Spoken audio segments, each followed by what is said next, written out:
Assalamualaikum warahmatullahi wabarakatuh. Al-Fatihah. A'udzubillahi minasyaitonir rajim. Bismillahirrahmanirrahim. Alhamdulillahi rabbil alamin. Arrahmanir rahim. Maliki yaumiddin. Iyyaka na'budu wa iyyaka nasta'in. Ihdinas siratal mustaqim. Siratal ladzina an'amta 'alaihim ghairil maghdubi 'alaihim waladdallin. Amin. أعوذ بالله من الشيطان الرجيم بسم الله الرحمن الرحيم الحمد لله والصلاة والسلام على رسول الله وعلى آله وصحبه ومن والاه رب اشرح لي صدري ويسر لي أمري واحلل عقدة من لساني يفقهوا قولي أما بعد قال المصنف رحمه الله تعالى ونفعنا بعلومه في الدارين آمين. Apabila melakukan rukuk dan sujud hendaklah ditetapkan dan disertai dengan tamakninah. Baik, jadi rukuk dan sujud ni banyak disebut dalam Al-Quran. Dia menggambarkan perlakuan dalam sembahyang, tapi dalam masa yang sama menggambarkan perlakuan dan kepribadian orang di luar sembahyang. Contohnya dalam ayat surah apa? Ayat yang apa? Muhammadur Rasulullah wallazina ma'ahu asyidda'u 'alal kuffar ruhama'u bainahum tarahum ruk'an sujada yabtaguna fadlan minallahi wa ridwana. Muhammad itu ialah Rasul Allah. Orang-orang yang bersamanya, jadi para sahabat Nabi sallallahu alaihi wasallam adalah orang-orang yang asyidda'u 'alal kufar, keras tegas pada orang-orang kafir. Ruhama'u bainahum, berkasih sayang sesama mereka. Tarahum, kamu melihat mereka ruk'an sujada, rukuk dan sujud.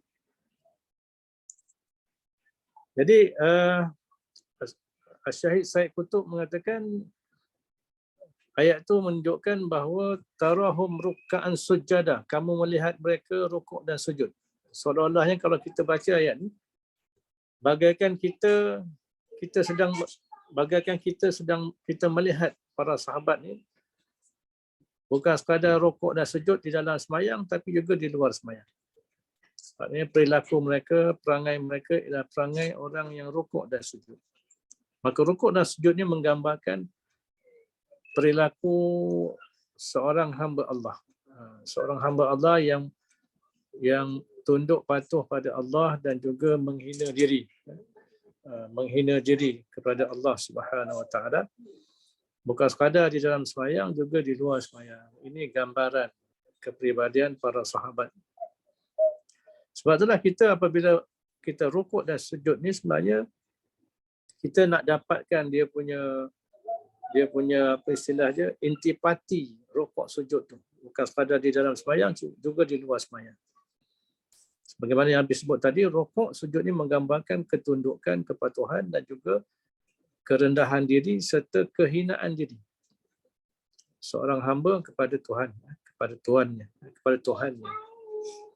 Sebab itulah dalam sembahyang maka rukuk dan sujud ni mestilah disertakan dengan tamakninah. Apa makna tamakninah? Perkataan tamakninah tu membawa maksud asalnya ialah tenang. Dari segi fiqh maknanya anggota kita tenang, tetap tak bergerak lagi. Itu yang dikatakan tamakninah. Dan juga kalau dikaitkan dengan hati, masa ketika itulah masa hati kita nak merasai, nak ada feeling tunduk pada Allah dan feeling sujud merendah diri, menghina diri pada Allah Subhanahu Wa Taala. Maka jangan sekali-kali memangut semacam ayam. Kalau kita tengok ayam makan kan, dia pagut. Dia kalau pagut tu dia pagut naik. Dia tak ada pun pagut, dia kunyah dulu ke, relax ke, lepas tu dia angkat tadi. Tak ada ayam kampung ke, ayam karen yang dia pagut, dia relax, dia makan, tak ada. Dia mesti pagut naik. Itu ibarat orang sembahyang yang rokok sujudnya tak ada tamak ninah. Benda ni memang ada ya, tapi sering jumpa kalau kita selalu pergi masjid, pergi surau, kita akan jumpa orang-orang yang semayang macam ni. Terutamanya semayang sunat lah. Ataupun dia semayang berseorangan. Ada orang-orang yang datang masjid tapi semayang seorang-seorang. Jemaah dekat depan tapi semayang seorang belakang. Sebab nak cepat, nak kejar traffic light, nak kejar makanan, nak kejar masuk pejabat, macam-macam.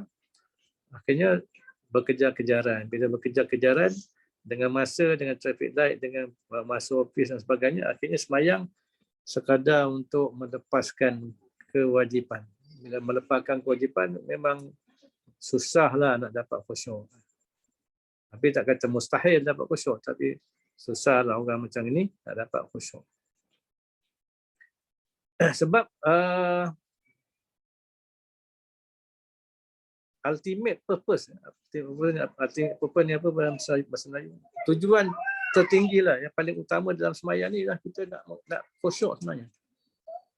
Kita nak ingat Allah dalam keadaan hati kita khusyuk. Maka kita takkan dapat khusyuk kalau lah kita sembahyang terkejar-kejar.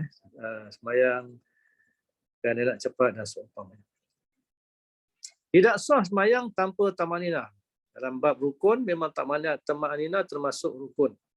Dalam rokok mesti ada tamaninah, dalam sujud mesti ada tamaninah. Sedangkan tamaninah itu adalah rukun sembahyang. Tidak sah sembahyang sama ada fardu atau sunat. Sembahyang sunat pun kalau tak ada tamaninah tak sah. Bila tak sah, tak ada pahala, maka sia-sialah sembahyang penatnya. Tidak sah sembahyang sama ada fardu atau sunat dengan ketiadaannya, yakni ketiadaan tamakninah. Orang yang tidak menyempurnakan rokok, sujud dan khusyuk dalam sembahyangnya dinamakan pencuri, sebagaimana disebut dalam hadis. Seburuk-buruk pencuri ialah orang yang mencuri dalam sembahyang. Jadi sahabat tanya macam mana dia katakan mencuri dalam sembahyang? Dia mencuri dalam sembahyang maknanya dia rokok dan sujud tak ada tamaninah. Itu tanda dia mencuri. Mencuri dalam sembahyang. Itulah seburuk-buruk pencuri sebenarnya. Baik. Kalau musannif rahimahullah ta'ala berkata lagi musannif, satu hadis ada menyebut bahawa ini mafhum hadis. Mafhum ni makna yang kepahaman. Mafhum maknanya apa yang kita dapat faham daripada sebuah hadis. Orang yang memeliharakan sembahyang dan menyempurnakan rukunnya. Maknanya ini yang dikatakan orang yang hafizun, orang yang hafiz, yang memelihara sembahyang. Dan juga orang yang muqim, orang yang mendirikan, menyempurnakan rukun-rukunnya. Maka sembahyang akan keluar di akhirat nanti dalam keadaan putih bercahaya-cahaya. Macam mana rupanya kita tak tahulah. Sebab akhirat ni hidup yang kita pun tak terbayang macam mana sebenarnya. Dalam Quran banyak cerita akhirat, dalam hadis banyak cerita akhirat. Tapi itu dalam konteks bahasa yang untuk kita tahu je. Tapi nak menghayati kan, nak kita dapat gambaran sebenarnya memang kita takkan dapat gambaran. Sebab akhirat ni benda yang tak pernah dilihat di mata, tak dapat didengar di telinga. Jadi macam mana rupa sembahyang ni putih bercahaya, kita tak tahu. Kita cuma beriman je. Lalu berkata, Allah memelihara kamu sebagaimana kamu memelihara akan kami. Maknanya dia doakan supaya Allah Ta'ala pelihara kita di akhirat nanti. Sebagaimana kita di dunia memelihara sembahyang. Sebab itulah Nabi Sallam kata, kita ni kalau kita dah ingat mati lah. Kalau kita ni ingat mati dan ingat tentang persiapan akhirat, maka perkara yang pertama sekali mesti buat ialah taubat. Taubat yang pertama. Taubat yang sungguh-sungguh. Taubat yang kata bukan asyik ulang-alik kan. Asyik sekejap taubat, sekejap tak, sekejap ulang. Itu maknanya taubat juga tapi belum dalam bentuk yang betul-betul nasuha. Maka kena buat lagi mujahadah supaya benar-benar bertaubat, supaya dosa kita bersih. Dosa kita bersih dan kita tidak mengulangi dosa. Itulah taubat yang kita harapkan dapat pada diri kita sehinggalah kita mati dalam keadaan taubat begitu. Maka bersih kita daripada dosa. Satu. Yang kedua, persiapan untuk akhirat ni, kalau kita dah ingat mati, ingat akhirat ni ialah sembahyang. Itu ya. Sembahyang. Sebab dalam sembahyang ni segala-gala ada. Nak tarbiyah, nak tazkiyah, nak apa, nak ilmu, nak khusyuk, nak ikhlas, nak baiki diri, nak bersihkan hati daripada dosa, nak bersihkan hati daripada sifat-sifat buruk, nak tetapkan keimanan, nak tambah takwa, semua adalah sembahyang. Sebab itulah kalau kita jaga sembahyang ni, insya-Allah kita tak akan kecewa di akhirat. Allah memelihara kamu sebagaimana kamu memelihara kami. Dan orang yang tidak menyempurnakan sembahyang, maknanya dia tak ada usaha nak sempurnakan sembahyang. Dia tahu, orang Islam, kita orang Melayu, orang Islam, semua tahu sembahyang wajib. Tapi ramai yang tak sembahyang juga. Tak ada orang Islam yang tak tahu sembahyang. Semua orang Islam tahu sembahyang ni wajib. Tapi ramai orang tak sembahyang. Ramai orang tak sembahyang.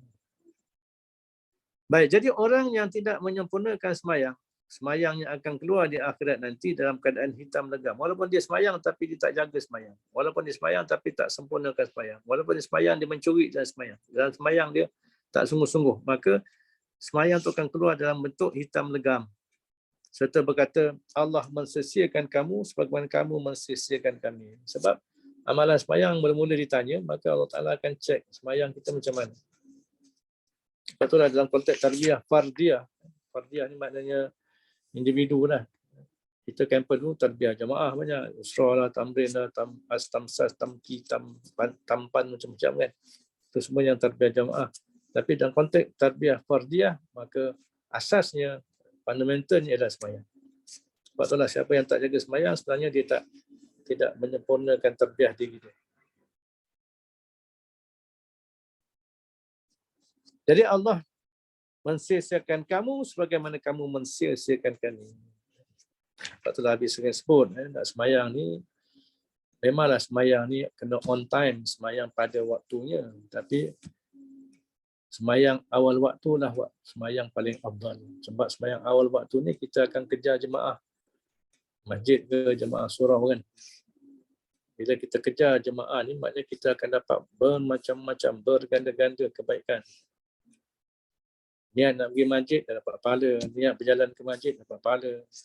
Niat masuk masjid, nawaitu i'tikaf, dapat pahala. Baca doa, nak masuk masjid, Allahumma ftahli abwaaba rahmatik, dapat pahala. Nak masuk masjid, belum azan, tahiyatul masjid, dapat pahala. Bila azan, jawab azan. Habis azan, doa. Doa azan, lepas azan tu untuk dapat syafaat Nabi. Selawat atas Nabi lepas azan. Lepas tu sembahyang qabliyah lagi. Tunggu imam, tunggu qamat jawab lagi. Lepas tu kejar saf yang pertama, berganda-ganda lagi pahala. Dapatkan takbiratul ihram pertama, yang pertama bersama imam, ganda-ganda. Sembahyang berjemaah dengan imam 27 kali ganda. Khusyuk dalam sembahyang, berganda-ganda. Pahala ni maknanya bila pahala berganda-ganda, maknanya dosa-dosa kita pun berganda-ganda yang dihapuskan oleh Allah Ta'ala. Itu hebatnya sembahyang awal waktu. Bagi orang lelaki lah terutamanya kan. Orang lelaki yang dituntut sangat sembahyang jemaah di masjid, di surau.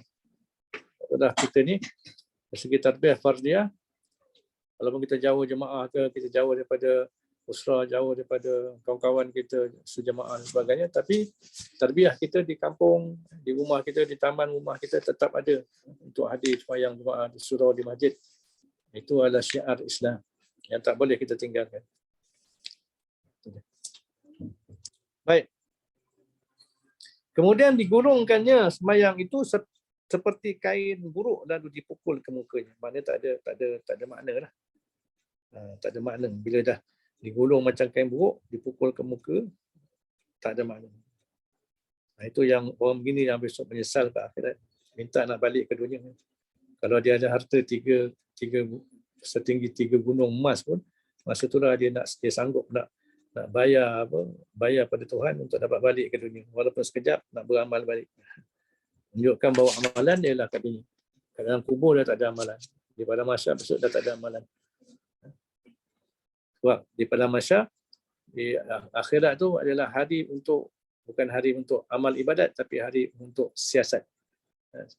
Hari kena siasat dan kena balas. Jadi kalau nak beramal, kat dunia lah masanya.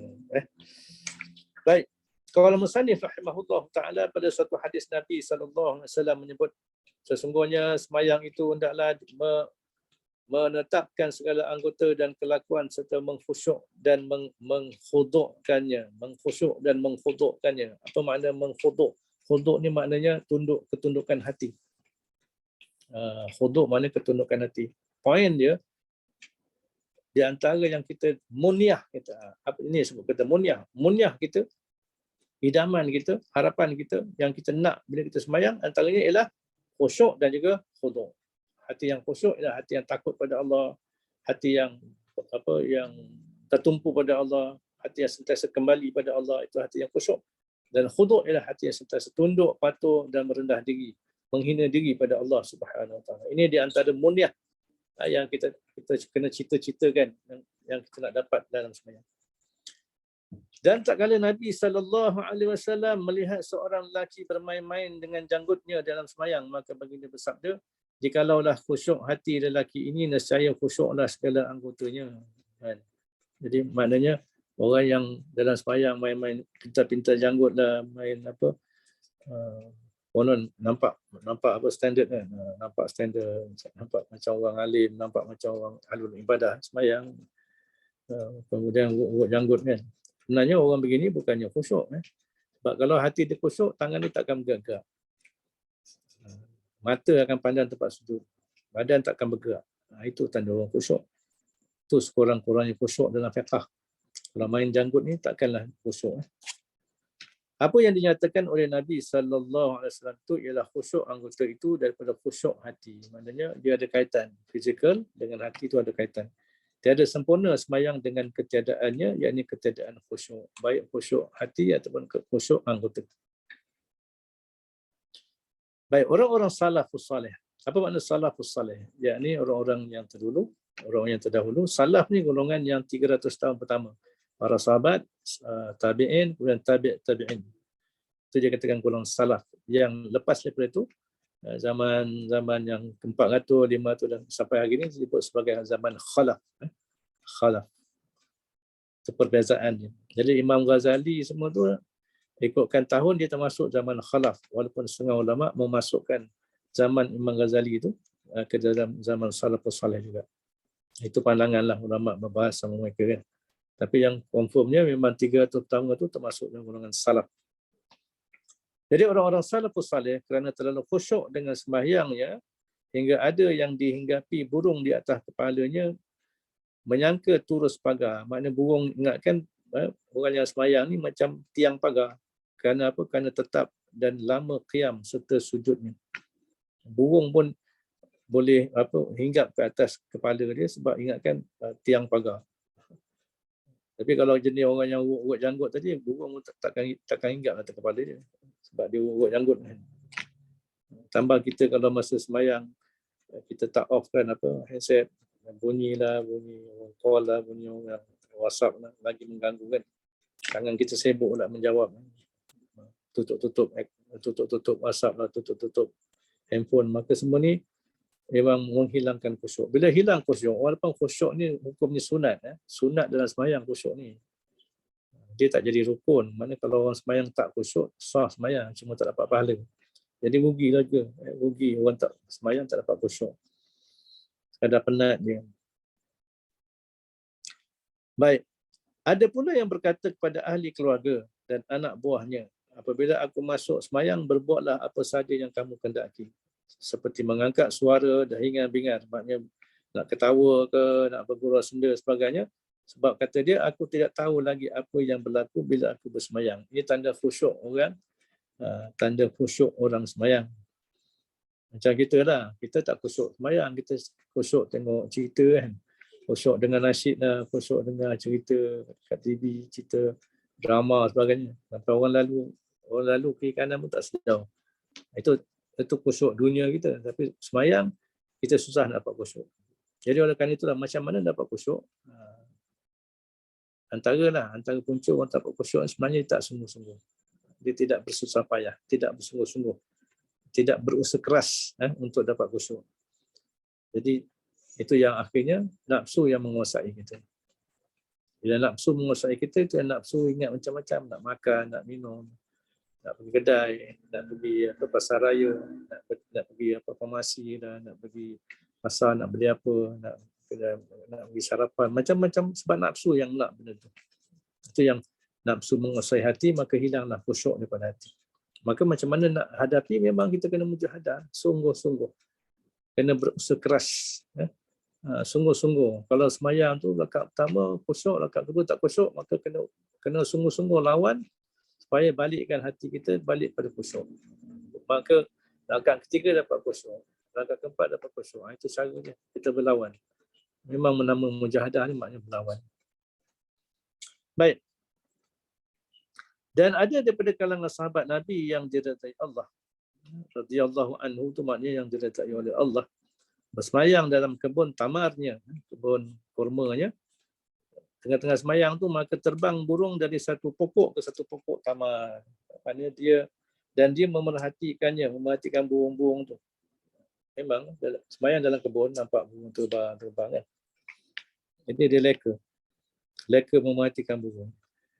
Sehingga melalaikan daripada semayang, melalaikan daripada khusyuk lah.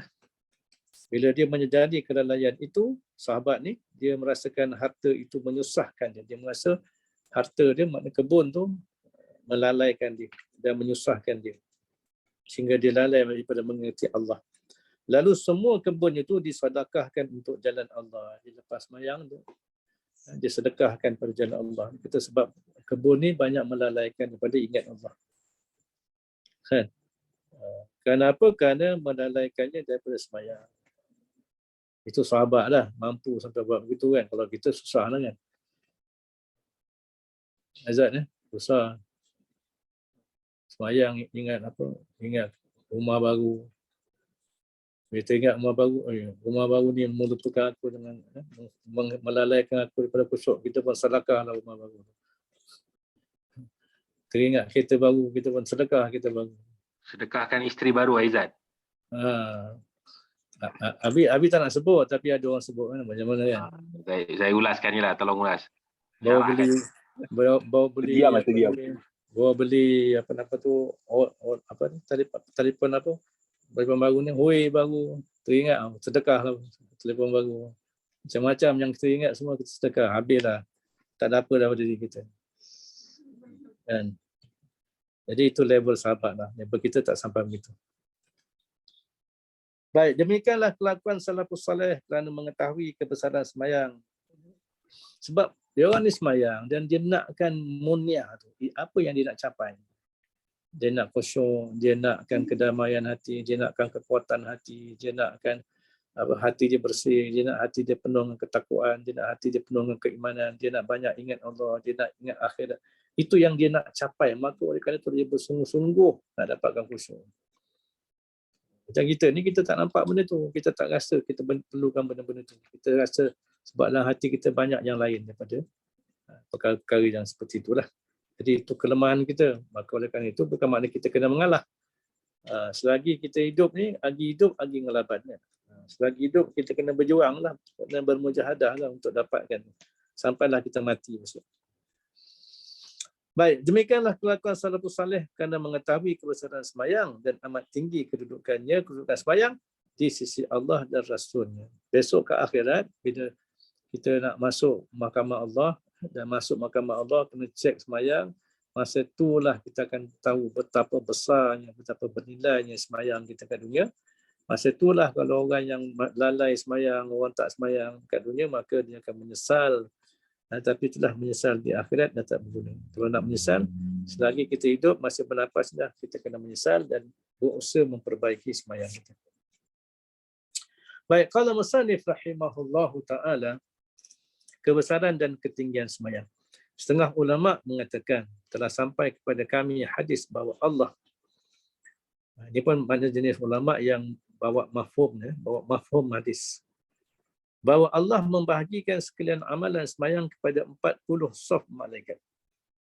Amalan semayang ni termasuklah berdiri. Contohnya berdiri itu amalan semayang lah. Angkat tangan bertakbir itu amalan semayang. Termasuklah mana rukuk, i'tidal, sujud, duduk antara sujud.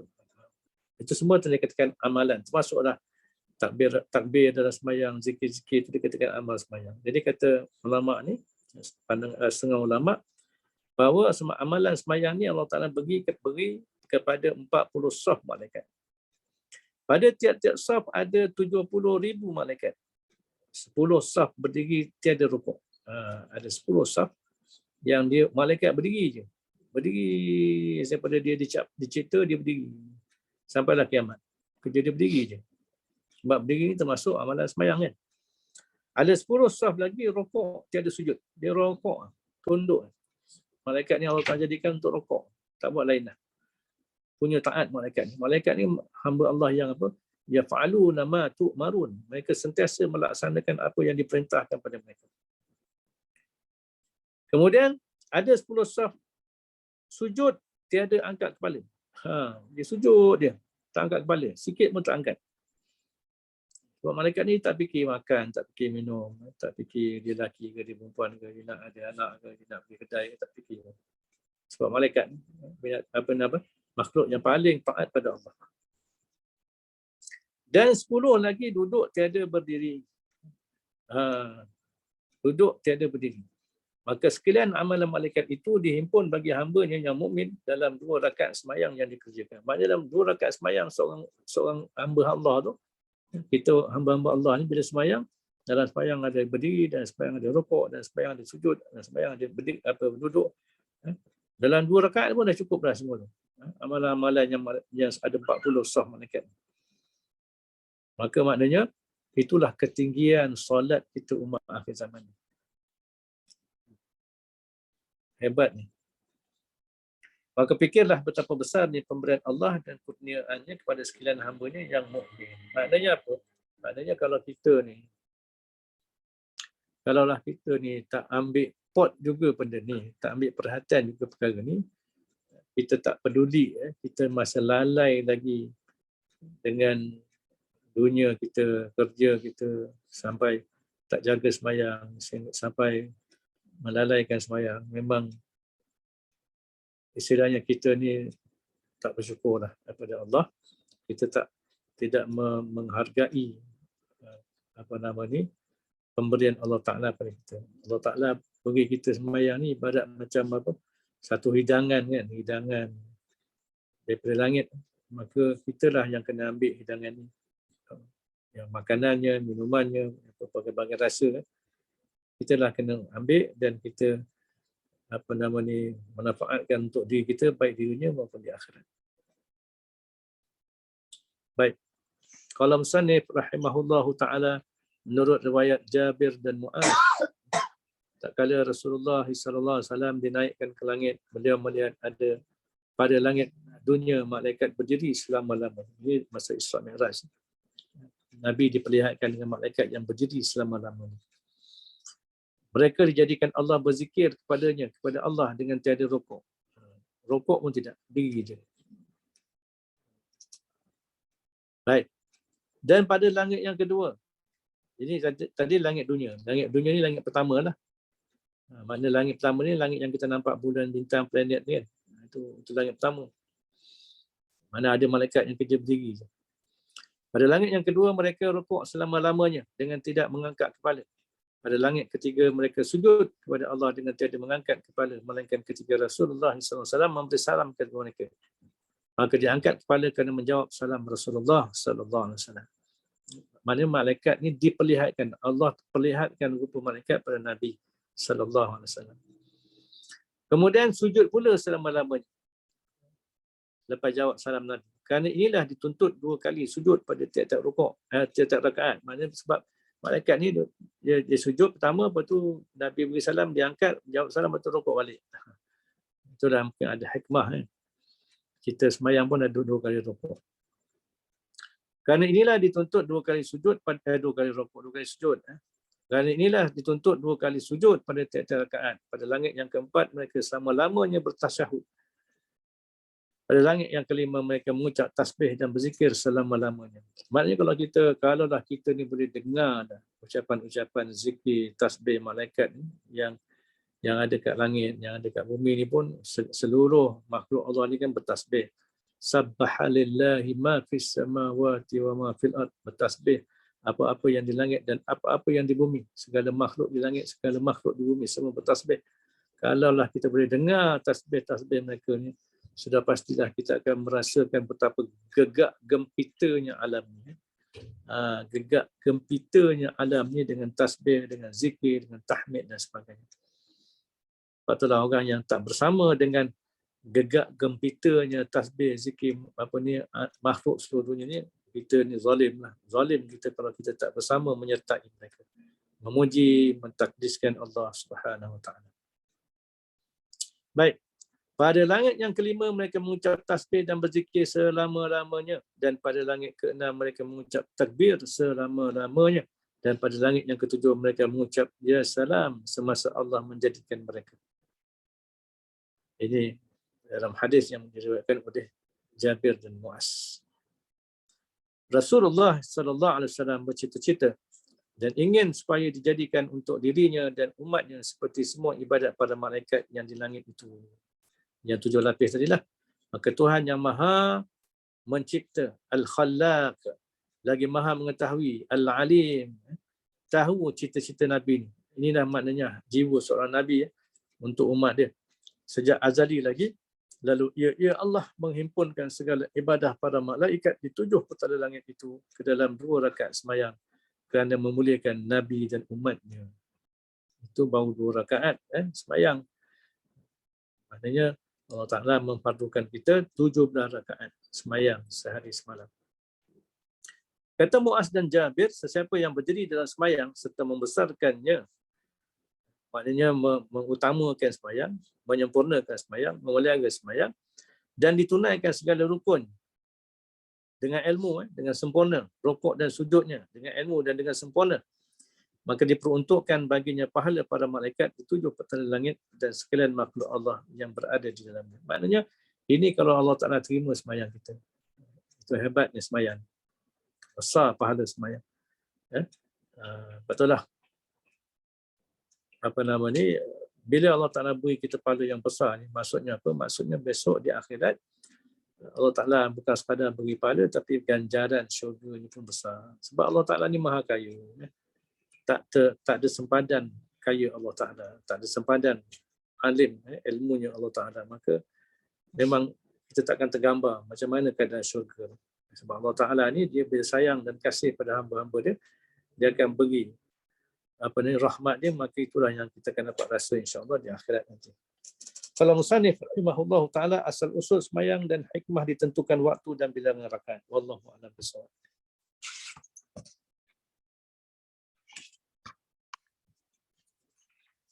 Kalau musannif rahimahullah taala wa nafa'na bi ulumihi fid dharain.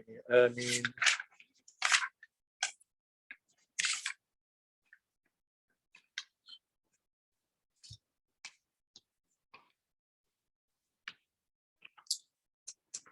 Dah masuk pada menyatakan 2 tangan dan 2 kaki. Dah masuk belum? Dah masuk, Ustaz. Sampai mana? Dan adapun segala manfaat dunia. Baik. Kalau musannif berkata musannif kitab Penawar Bagi Hati Syekh Abdul Qadir Al-Mandiri, dan adapun ni amma adapun ni maknanya dia masuk cerita baru lah. Itu dalam kitab ni sebut, dan adapun segala manfaat dunia. Sebab sebelum ni cerita tentang manfaat akhirat. Jadi sekarang nak masuk cerita baru tentang manfaat dunia. Sebab Allah Ta'ala jadikan kita 2 tangan 2 kaki, ada juga yang untuk manfaat dunia. Bukan semata-mata manfaat akhirat. Bila ini bermaksud, kita boleh gunakan tangan dan kaki kita juga untuk dunia kita. Tak salah. Ini benda harus, tak salah. Jangan kita fikir tangan kakinya hanya untuk akhirat. Untuk dunia pun ada. Ini kelebihan ilmu dalam Islam. Semua diajar. Supaya kita ni dapat menggunakan nikmat Allah pada tempat yang betul. Dan ada pun segala manfaat dunia, yakni manfaat tangan kaki di dunia, untuk dunia, kehidupan dunia. Maka iaitu berusaha dengan 2 tangan. Kita gunakan tangan untuk berusaha. Untuk melakukan kerja. Iaitu berusaha 2 tangan dan 2 kaki pada mencari harta benda. Maknanya mencari nafkah. Jadi tak salah sebenarnya. Tak salah kita nak kerja, cari duit banyak-banyak pun tak apa, tak ada masalah. Macam Abang Aizat. Duit dah 10,000, 100,000 dah. Dalam duit. Dia memang jaga duit. Sikit je bi. Atau duit dia banyak. Sikit je, tak banyak pun. Dia tak sibuk nak beri susu anak, dia tak sibuk nak beri lampin anak, dia tak sibuk. Semua duit banyak. Tu untung orang bujang. Habis suka orang bujang ni kan. Terus kahwin lah, jadi bujang je, tak apa. Okey. Jadi maknanya Deep sangat ni bi. berusaha dengan dua tangan, dua kaki pada mencari harta benda yang halal lah. Itu je. Kalau dah cari harta benda yang haram, itu nampaklah banyak kat dunia tapi celaka di akhirat nanti. Wal-ayazubillah. Maknanya walaupun manfaatnya manfaat dunia, tapi sebagai orang ada iman, orang yang ada iman, kehidupan dunia ni mesti juga dikaitkan dengan akhirat. Dia punya apa? Dia punya peraturan dia tetap ada. Bukan mana bebas cari harta apa, tak ada. Carilah harta yang halal. Tak ada masalah. Banyak mana pun tak ada masalah. Lagi banyak harta, lagi banyak tuntutan agama boleh diselesaikan. Contohnya zakat, contohnya sedekah. Ataulah orang kaya yang bersyukur lebih baik daripada orang-orang miskin yang bersyukur. Sebab apa? Orang kaya yang bersyukur maka dia boleh keluar zakat, dia boleh banyak bersedekah. Dia dapat tolong orang ramai. Tapi orang yang miskin yang tak ada harta, walaupun dia bersyukur tapi harta dia pun untuk diri tak cukup. Jadi orang yang kaya bersyukur tu lebih baik sebenarnya. Lebih afdal, bukan lebih baik, lebih afdal, lebih utama sebenarnya. Maka carilah duit banyak-banyak, tak ada masalah. Dan juga dua tangan dan dua kaki untuk berusaha untuk segala tujuan engkau. Kita nak buat apa? Kalau kita memandu, kena guna tangan, guna kaki kan. Kalau kita berniaga, kena guna tangan, guna kaki. Kalau kita bekerja, kena guna tangan, kaki, tak apa, gunalah, tak ada masalah. Memang Allah Ta'ala jadikan dunia ni untuk ditundukkan pada kita. Alam tarau, tidakkah kamu melihat annallaha, Allah Ta'ala itu sakhara lakum, menundukkan untuk kamu ma fil ardi ma fis samawati wa ma fil ard. Apa-apa yang ada di langit dan bumi ni dia tundukkan untuk kamu. Maknanya kita ni bos sebenarnya. Kita ni bos kat dunia ni, kita ni khalifah. Khalifah ni makna bos. Patut kita yang kontrol. Kita yang boleh gunakan apa-apa di langit dan apa-apa di bumi. Tapi yang banyak berlaku manusia pula yang menjadi hamba kepada dunia kan. Kalau kita jadi hamba dunia, salah lah. Patutnya kita yang kontrol dunia. Baik. Dan segala tujuan engkau dan memelihara engkau dengan dia daripada mudarat. Maknanya dengan ada tangan, ada kaki ni kita dapat memelihara diri daripada perkara-perkara yang boleh memudaratkan diri kita. Seperti lari dengan kaki daripada binatang-binatang buas. Lari. Kalau ada binatang buas tak lari kan. Kena lari lah. Anjing ke, rimau ke, beruang ke kan. Juga lah dengan tangan kaki ni kita boleh menolak, dan seperti menolak dengan tangan kaki kejahatan orang yang menerkam ia akan dikau. Waktu lah kita belajar silat, belajar taekwondo, belajar kungfu lah apa kan. Waktu lah ilmu pertahanan diri ni dia punya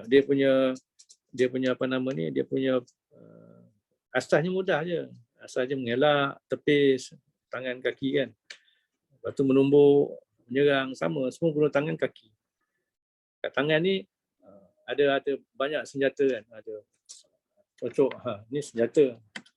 Ni pun senjata boleh tumbuk, ni pun senjata boleh ketuk, ni pun senjata boleh hentak ke orang, ni pun senjata boleh karate orang, ni pun senjata dengan siku pun senjata. Itu kat tangan dia. Ada senjata banyak. Kat kaki pun lagi banyak. Tak percaya Azad tengok kaki dia. Boleh flying kick, boleh side kick, semua dia buat. Flying kick, side kick, apa lagi. Semua dia boleh buat. Itu senjata juga. Sebab itulah. Itu kegunaan dunia. Baik. Dan memelihara engkau dengan dia dengan ada dua tangan kaki ini daripada mudarat, seperti lari daripada kaki, lari dengan kaki daripada binatang-binatang buas, dan seperti menolak dengan tangan akan kejahatan orang yang menerkam, ia akan dikau. Orang serang kita kena elak lah. Kena elak ataupun guna tepis. Lepas tu kalau dia nak serang lagi, elak tepis tumbuk pula. Itu contoh. Tapi bukanlah kita yang nak menyerang orang. Bukanlah kita nak menzalimi orang. Cuma kadang-kadang kita dizalimi. Maka bila dizalimi, kita kena ada pertahanan diri. Patutlah belajar silat ke apa sebenarnya, hukum asalnya harus. Bahkan ada ulama berperangan hukum asalnya sunat. Ada pahala. Kecuali lah kita belajar ilmu-ilmu silat yang masuk unsur-unsur tahyul, unsur mistik, unsur jin dan sebagainya. Itu memang kena dielakkan lah. Baik. Dan bermula mensyukurkan nikmat kaki dan nikmat tangan. Apa cara kita nak mensyukuri nikmat kaki dan tangan? Bahawa engkau pakai akan keduanya pada segala taat. Gunakan nikmat kaki tangan ni untuk buat ketaatan. Dengan tangan kita boleh pegang Quran, boleh menulis ilmu, boleh boleh bangun, boleh bangun malam dengan kaki, boleh bangun malam dengan kaki, kita boleh pergi ke masjid. Itu perkara taat lah. Umum perkara taat, bukan sekadar semayang saja. Apa-apa saja perkara-perkara yang bersifat ketaatan pada Allah, kita boleh kena gunakan tangan kaki sebagai tanda kita syukur pada nikmat dua tangan kaki. Dan pelihara keduanya, bukan sekadar guna yang untuk taat, kena pelihara pula kedua-duanya daripada tiap-tiap maksiat. Maka jangan engkau menyakiti dengan dua tangan engkau akan yang diharamkan pada syarat menyakitinya. Maknanya jangan guna tangan untuk buat zalim. Jangan untuk buat zalim contohnya. Tapi kalau katakan dalam peperangan tu diizinkanlah. Kita dalam peperangan bukan sekadar boleh pukul orang, bunuh orang pun boleh. Dalam peperangan, dalam konteks peperangan, fiqh qital, fiqh perang. Kalaulah dalam perang tak boleh nak pukul orang, kita suruh orang pukul kita je, baik tak pergi perang kan. Ataupun pergi perang tak boleh bunuh orang. Musuh nak serang kita, nak bunuh kita, kita kata tak baik bunuh orang. Itu salah. Itu jadi mengaji tak habis tu. Salah pandangan begitu. Dalam peperangan ada keizinan memerangi dan juga membunuh. Itu pun dalam Quran menyebut wala ta'tadu, jangan melampaui batas. Contohnya apa? Dalam peperangan tak boleh bom tak boleh hancurkan rumah, tak boleh potong kayu, tak boleh merosakkan pokok, tak boleh bunuh orang tua, tak boleh bunuh kanak-kanak, tak boleh bunuh perempuan. Kecuali lah orang tua, kanak-kanak, perempuan tu juga jadi askar musuh kan. Ada juga kita tak boleh bunuh asalnya orang tua, orang perempuan, kanak-kanak. Tapi kalau dia orang tiga-tiga jenis ni jadi tentera juga yang memang direkrut untuk memerangi kita, kena bunuh jugalah. Kalau dah tak ada pilihan, kena bunuh jugalah. Itu contoh. Wala ta'tadu, jangan melampaui. Baik. Dan pelihara keduanya daripada tiap-tiap maksiat. Maka jangan engkau, maksiat ni makna apa yang Allah Ta'ala larang. Taat apa yang Allah Ta'ala suruh. Taat ni ada dua jenis. Taat yang berupa wajib, yang kedua taat yang berupa sunat. Maksiat pun ada dua jenis. Satu yang dikatakan yang haram, tak boleh kita buat. Ada yang dikatakan makruh, yang kena tinggalkan.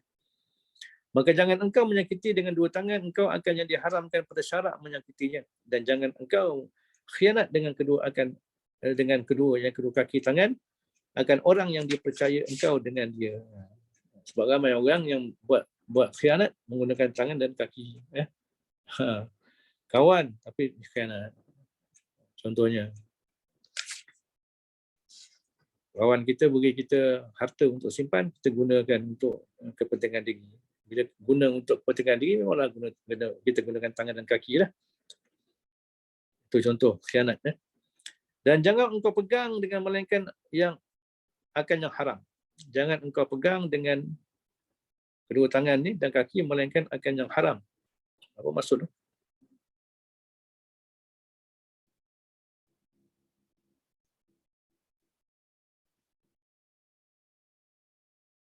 Jangan engkau pegang dengan melainkan akan yang haram.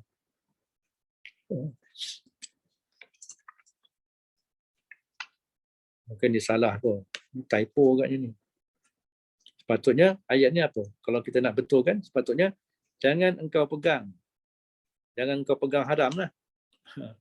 Janganlah engkau pegang yang haram. Ini kalau kita nak ikut ayat ni, jangan engkau pegang melainkan yang halal. Itu. Peganglah yang halal.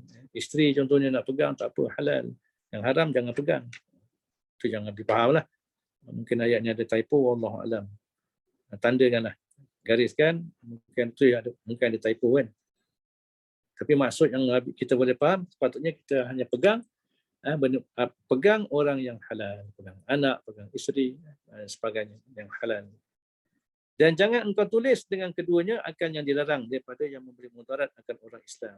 Menulis, termasuklah WhatsApp, termasuklah posting Facebook, Instagram, tahap berjadah semua kan. Posting, ini semua orang kata gunakan tangan. Tangan kita sekarang ni zaman moden dah banyak ambil peranan mulut. Mulut dah kurang cakap, tapi tangan kita berbisa macam mulut kita juga. Yang sedang berlaku sekarang ni. Ini boleh masuk dalam fiqh medsos. Sekarang ni kalau tengah buat fiqh medsos. Macam mana nak beramal dengan medsos? Sebab medsos sekarang ni dah jadi trending, dah jadi menguasai alam, menguasai dunia sekarang ni.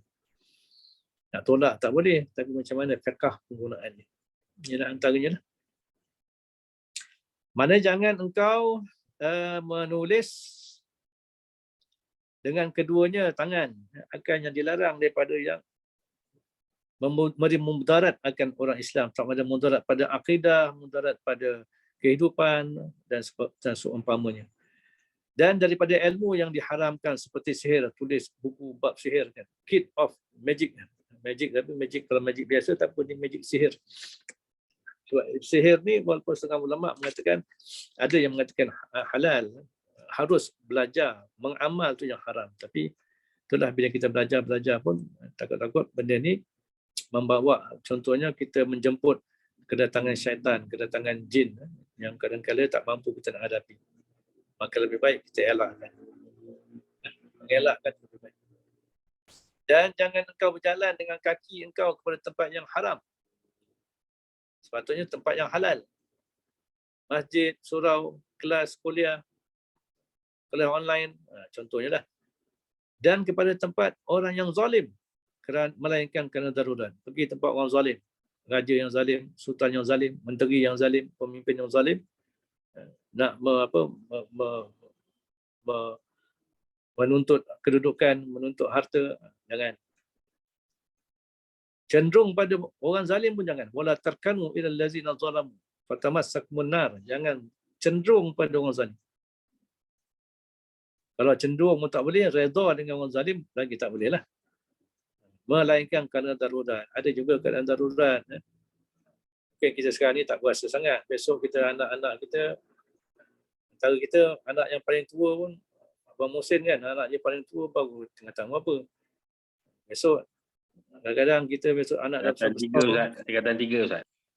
Punya muda yang Abang Muhsin kan, muda terantang-tantangnya. Anak pertama pun baru tingkatan 3, muda now dia. Lain lah macam Abi kan, anak paling bongsu pun dah nak kahwin dah. Jadi maknanya ada juga keadaan darurat. Besok nak masuk universiti, kadang nak kena hantar ke luar negeri, kena ada bantuan keuangan, kena ada orang kata kabel lah, kena bantuan daripada orang walaupun kita kata orang zalim sebagainya. Ada juga keadaan-keadaan darurat. Kadang kita macam-macam dunia Sekarang ni dunia sekarang macam-macam. Jadi ada juga pengecualian dalam keadaan darurat, maknanya keadaan yang terdesak yang tak dapat kita elak. Maka diharuskan, tapi bukanlah bermakna kita tunduk pada dan kita redha dengan kezaliman orang yang zalim. Nabi SAW ajar unsur akhaka zaliman atau mazluman. Tolong saudara kamu yang zalim dan juga yang dizalimi. Sahabat tanya, kalau yang dizalimi ni kami faham, nak tolong orang kena zalim, nak tolong orang zalim macam mana? Nabi kata cegah dia daripada melakukan kezaliman. Itu cara kita tolong orang yang zalim. Baik, pendek katalah, segala gerak engkau dan segala diam engkau itu sebesar-besar nikmat. Allah Ta'ala atas engkau. Semua yang Allah Ta'ala beri ni. Gerak kita, diam kita, semua nikmat. Maka palingkanlah olehmu akan dia akan segala nikmat itu kepada taat, supaya adalah engkau daripada mereka yang mengetahui akan nikmat dan mensyukurkannya. Itu sepatutnya. Maknanya yang nama mensyukur nikmat ni bukan sekadar ucapan Alhamdulillah. Alhamdulillah, Alhamdulillah itu sebahagian daripada cara kita mensyukuri nikmat. Tapi mensyukuri nikmat ni kena sampai tahap menggunakan nikmat tu untuk ketaatan. Kalaulah kita diberi nikmat, tiba-tiba gunakan nikmat tu untuk kezaliman, untuk kemaksiat, maknanya kita telah kufur nikmat. Itu kena faham tu. Okey. Maka diharap berkekalan nikmat itu pada engkau kerana syukur itu pengikat bagi nikmat. Sebab bagi bertambahnya. Bertambah nikmat dan bertambah keberkatan nikmat tu. La in syakartum la azidannakum. Kalau kamu bersyukur dengan nikmat Allah, dengan nikmat aku yang nikmat Allah, aku akan tambah. Tambah ni ulama bahas. Satu memang Allah Ta'ala tambah kuantiti nikmat tu. Yang kedua, Allah Ta'ala tambahkan kualiti nikmat, iaitu keberkatan nikmat. Sebab nikmat ni dia datang dalam bentuk ujian. Ada orang diberi nikmat. Dengan nikmat tu dia bersyukur, dia makin dekat dengan Allah. Orang begini maknanya dia dapat keberkatan dan dia makin dekat dengan Allah. Ini ujian. Dia berjaya menerima nikmat dan mensyukuri. Ada orang diberi nikmat tapi makin banyak dapat nikmat, makin kufur, makin jauh daripada Allah. Maka orang begini fail. Fail dalam menerima nikmat. Dia makin jauh daripada Allah. Ada juga orang yang tak diberi nikmat. Orang miskin, orang fakir tak diberi nikmat, tapi dia makin dekat dengan Allah. Dia tetap bersyukur pada Allah. Dan ada juga orang yang tak diberi nikmat, dia makin kufur kepada Allah. Jadi sebab itulah nikmat ni, walaupun dalam bentuk pemberian, tapi dia datang dalam bentuk ujian daripada Allah. Maka orang yang berjaya ialah orang yang sentiasa dengan diberi nikmat ataupun tak diberi nikmat, dia akan makin dekat dengan Allah Subhanahu Wa Taala. Itulah namanya keberkatan. Dan jangan engkau palingkan segala gerak dan diam engkau itu kepada maksiat, sebab supaya jangan ada engkau daripada mereka yang kafir akan nikmat. Jadi dia katakan kufur nikmat. Artinya tiada syukur akan dia akan nikmat. Sebab itulah yang dikata syukur ni lawan dia kufur. Cuma kufur tu dikatakan kufur nikmat. Kufurnya ada dua jenis. Satu kufur dalam akidah, itu boleh mengeluarkan manusia daripada agama. Tapi ada juga yang dikatakan kufur nikmat, yakni tidak mensyukuri nikmat. Dalam arti kata dia lalai cuai untuk mengingati bahawa nikmat tu datang daripada Allah, sehingga dia tak bersyukur pada Allah dan tidak menggunakan nikmat tu untuk kembali ketaatan kepada Allah. Ini dia katakan kufur nikmat. Maka sebab bagi ditinggalkan nikmat itu dan sebab bagi seksa bersangatan pada hari menyaksikan atas mereka itu oleh segala lidah mereka itu dan tangan mereka itu dan segala kaki mereka itu dengan barang yang ada mereka itu mengerjakan akan dia dengan barang di dalam dunia daripada kejahatan. Jadi maknanya bila orang yang tak mensyukuri nikmat Allah, maknanya dia gunakan nikmat Allah Ta'ala ni guna untuk buat maksiat pada Allah, maka ini akan menjadi sebab besok di akhirat, hari yang dikatakan tangan-tangan, kaki-kaki sampai kulit-kulit manusia akan menjadi saksi tentang amalan mereka di dunia. Masa itulah manusia akan menyesal sebab Allah beri nikmat tapi dia gunakan nikmat tu untuk bermaksiat kepada Allah. Ini sebesar-besar kezaliman. Patutnya kalau orang nak buat maksiat ni, gunakanlah nikmat lain. Jangan guna nikmat Allah. Nama memang tak ada. Sebab yang memberi nikmat ni hanya Allah. Hanyalah Allah. Sebab itulah nikmat ni, walaupun Allah Ta'ala tak minta sikit pun bayaran daripada nikmat yang diberi, tapi kita kena ingat nikmat yang Allah Ta'ala beri ni, summa latus'aluna yawma izin anin na'im. Di akhirat besok kamu akan ditanya tentang nikmat-nikmat yang telah diberikan di dunia. Kena tanya, kena siasat. Ini lagi menyeksakan sebenarnya. Kalau musannif rahimahullah ta'ala dan ketahui olehmu, hai talib, bahawasanya memelihara segala anggota tujuh ini daripada segala kejahatan dan memakainya pada segala kebajikan, tiada sempurna keduanya melainkan dengan membersihkan akan raja seluruh anggota ni daripada segala perangai yang dicela, yakni mazmumah, seperti riya dan takabur dan dengki dan kikir. Kikir ni dia lebih teruk daripada bakhil. Dia bakhil ni, dia tahan harta dia tak bagi pada orang. Itu dia rasa harta ni dia punya. Tapi kikir ni dia tahan harta dia, kedekut, Dan dia nak harta orang. Dia rakus. Harta aku, harta aku. Harta engkau, harta aku juga. Ini cerita P.Ramlee kan. Maknanya itu dia katakan kikir. Jadi maknanya tak cukup sekadar kita belajar tentang 7 anggota ni, tapi kita kena tahu yang menjadi punca, yang menjadi raja, yang menjadi center kepada kerosakan 7 anggota ni ialah pada hati itu sendiri. Kerana pada hati itulah tempat letaknya segala sifat-sifat keburukan. Dan dikendaki dengan raja yang itu ialah hati. InsyaAllah kita akan masuk dalam kitab yang kedua, bahagian kedua dalam kitab ni ialah pada menyatakan qalbun ataupun jantung. Dalam istilah kitab ni jantung, sebenarnya hati lah. Wallahu a'lam bissawab. La ilma lana illa ma 'allamtana innaka antal alimul hakim. La haula wala quwwata illa billah al-aliyyil azim.